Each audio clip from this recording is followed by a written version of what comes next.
আমাদের অনেকেই রয়েছেন ভিতরে ভিতরে আওয়ামী লীগের সাথে একটা সমন্বয় রেখে তারা কিন্তু বিএনপির নাম ভাঙিয়ে চলেছেন এবং অনেকের সাথেই এই ধরনের আওয়ামী লীগের অনেক হয়তোবা তারা এক সময় বিএনপি করেছে, মাঝখানে তারা এসে তাদের নিজেদের চরিত্রকে হরণ করে নিজেদের দায়িত্ববোধকে হরণ করে তারা আওয়ামী লীগের সাথে লিয়াজো মেনটেন করে চলেছে।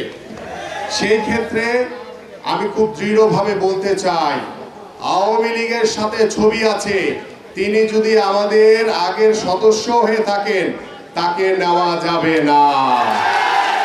কারণ আমরা ভালো লোক দরকার, আমাদের ভালো লোক যারা গত 17 বছরে ত্যাগ স্বীকার করেছেন, আন্দোলন সংগ্রাম করতে গিয়ে নির্যাতিত হয়েছেন, আপনার পরিবার নির্যাতনের শিকার হয়েছে, আপনারা সেই দিকে মনোযোগী হবেন এবং কোন বিএনপির হাত ধরে কোন নব্য বিএনপি হয়ে যারা আওয়ামী লীগের নামধারী ছিল তারা যাতে ভুলেও কোন সদস্য ফর্ম পূরণ করতে না পারে।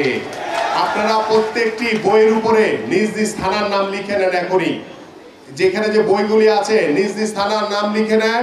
যখন আমার কাছে দিবেন তখন আমি ওই থানার নাম দেখে দেখব এবং পরে যাচাই করা হবে, কারণ কোনো কিছুই গোপন থাকে না। আপনি যদি কোনো অন্যায় করেন সেই অন্যায় অবশ্যই বের হয়ে আসবে এবং তখন তাৎক্ষণিকভাবে আপনার বিরুদ্ধে আমরা সাংগঠনিক ব্যবস্থা নিব।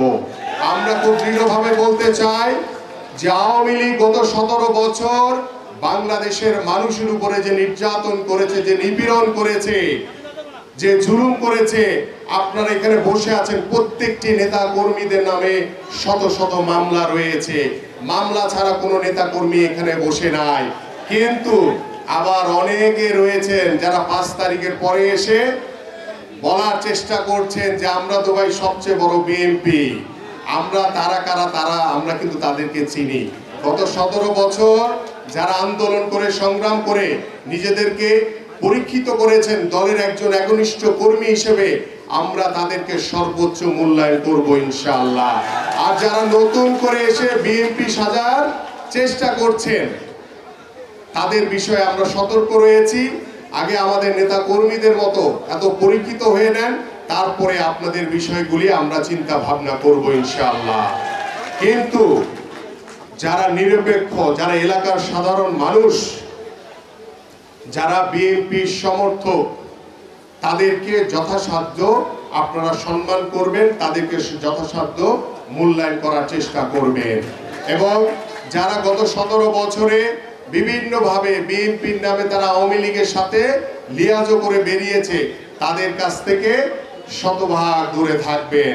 কারণ আমরা কোনো আওয়ামী লীগ থেকে তারা এখন নব্য বিএনপি হয়ে বিএনপিতে ঢোকার চেষ্টা করছে, তাদেরকে কোনো প্রশ্রয় দেওয়া যাবে না প্রিয় নেতৃবৃন্দ।